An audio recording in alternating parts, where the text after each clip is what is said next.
Hello, I'm Frank Kenny from living in Los Angeles South Bay, and today we're going to touch on a subject that's causing a lot of controversy and much concern in the real estate world, especially due to so much misinformation out there. I'll break down what we know now so you can be informed and show you that this is really a simple change. Okay, here we go.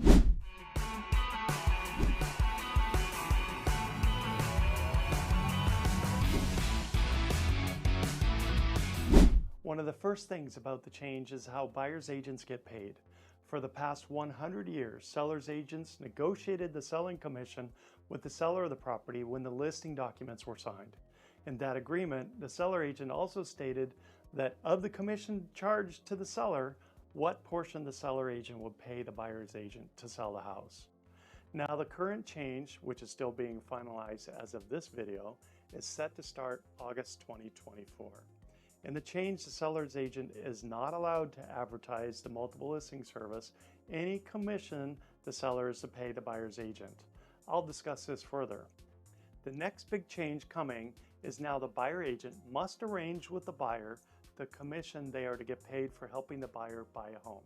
The buyer and the buyer's agent must sign a buyer-broker agreement that, among other things, states what the buyer will pay the buyer's agent for the job of helping them buy a home. In the past, this was not really a concern for the buyer or the buyer's broker. However, some states have required it, and we've used it in our own business for at least the last 15 years. It basically spells out the working relationship between the buyer and the buyer's broker, including how much commission the buyer's broker is to receive upon the completion of the sale. Inside of this, and this is very important, the buyer and the buyer's broker must sign a buyer-broker agreement before seeing homes, any homes. This will require the buyers to meet with a buyer broker to determine the terms of working together. So, much like the sellers meet with a broker to list a home for sale, the buyer must now meet with a broker to buy a home. This includes just calling any broker and say, hey, can I see any home? These changes all make sense and bring the job of being a buyer's broker to a more formal level. And that's a good thing, of course. And as a buyer spending hundreds of thousands of dollars on a home, when you want to have a formal consultation with a broker to make sure you have a good fit. Poor broker services are one source of complaints in real estate, and these changes should help eliminate many of these complaints. As a result of the first 2 points, sellers are now not required to pay a buyer's broker through the seller's broker, as has always been done. Now, this is where sellers get short-sighted and stingy. The first thought from a seller is usually, great, it's going to cost me less money to sell my house now. Well, not so fast, Mr. and Mrs. Seller. As you may recall, you did not pay your broker when you bought the house. Technically, the seller did, and one reason for that is if there was no compensation for the buyer's broker, that buyer's broker would have not shown the house to the buyer in the first place, and you would not have had the sale.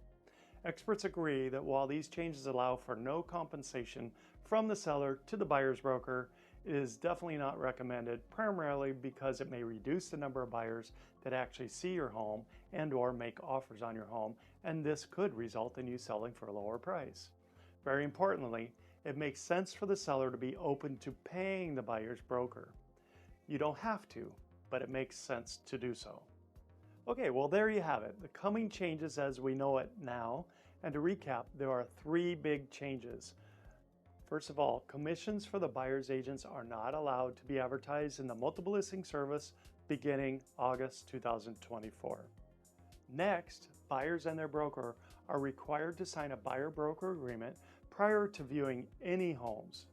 These agreements will spell out the terms of the relationship, including how much the buyer will pay the buyer's broker. No one works for free, of course. Since both the buyer broker and the seller broker will be negotiating their own commissions, the amount of the seller's contribution toward the buyer broker commission is now negotiable in the buyer's purchase offer documents. All right, well there you have it. While the upcoming changes seem scary and have caused a lot of confusion, they're relatively simple to do, and in a nutshell, the buyer's broker and the seller's broker are negotiating their respective fees, and whom the fees come from is also negotiated in the purchase offer phase. Of course, the details of these changes are still being worked out, so I'm sure I'll be doing an update to this video. And please like and subscribe so you and others can enjoy the upcoming videos of the areas that we cover. If you'd like to discuss this topic or any other topic of buying or selling a house or real estate, simply reply below or contact me directly. See you in the next video.